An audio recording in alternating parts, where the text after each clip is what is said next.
Hello, if anyone's been watching me, you know that I've been working on my 88 Jeep Wrangler. It started off, we had an electrical problem, which we've then thus cleaned up.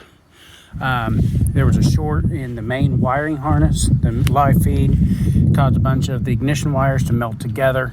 Since then, I've removed a bunch of wiring that was for AC, things of that nature I'm never going to put on. And I've cleaned up all the wires, as you can see. We've also removed the mechanical fuel pump as far as disconnecting it, added in my electrical fuel pump. Shortly after we corrected the electrical problem, I turned around and I had another issue where the cam that actuator that inside the engine, it only catches it every now and then, so it wasn't feeding fuel the right way. So we went ahead and cleaned that up and just left the mechanical on there for now. I actually got to get a rubber plug for that just to be safe. But yeah, we've taken care of that, added on the electrical fuel pump. Then we had the issue of the ignition switch. Well, the old ignition switch, the problem with it was it started causing me fits. I'd switched it out twice, and on the second one, it was still having problems where I think something internal may have been broken. The rod itself was bent as well. And yeah, you can see there's a big mess of wire. So what I've done is I have converted over to a remote, basically an independent start system. You'll still need the key in order to unlock it, the column itself. And that's going to be one of the only features. We've went ahead and wired this up, and it looks messy, but I can quickly tell you, we removed the plugs. I am going to keep these just in case I ever decide to sell this, which I highly doubt. I can convert back to the original factory system. We've got a dimmer switch here that I'm getting ready to install as well. It's going to be real quick and easy. Trimming these down, adding in jumper wires. I'm going to mount it here on the floor, somewhere where it's out of the way but easily accessible. Just because I like that way better with the bright light switch.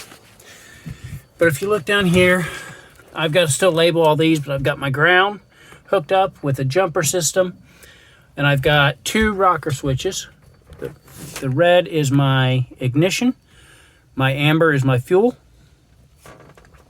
So the way this worked, coming off of the ignition switch, we have one wire here. This is our main hot wire. We have our fuel accessory, which goes out to the fuel pump. This is our ignition and accessory, which was a yellow, the orange for the heat, which is the ignition, the orange, which is for the heater core, which I live down on the ocean. I highly doubt I'll ever use it. Two violet wires. One of those goes out to radio and accessories, and the other one is, I can't remember off the top of my head. So those are all bound together, running in here into this for our ignition system. Then we've got our ground, which I've jumped and used a jumper wire for it to loop those. Now, off of the ignition itself, in order to start it, we've also added a jumper. And again, this isn't completely done. I still have to label all the wiring into a push button starter.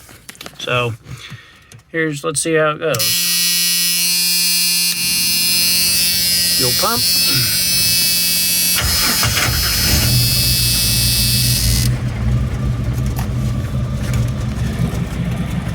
It ain't pretty, but it's operational. So outside of that, there's still a few things I have here to clean up in the engine compartment before I can call this completely done. Then I got all the wires still to label, and that is it. So hopefully there'll be another video later.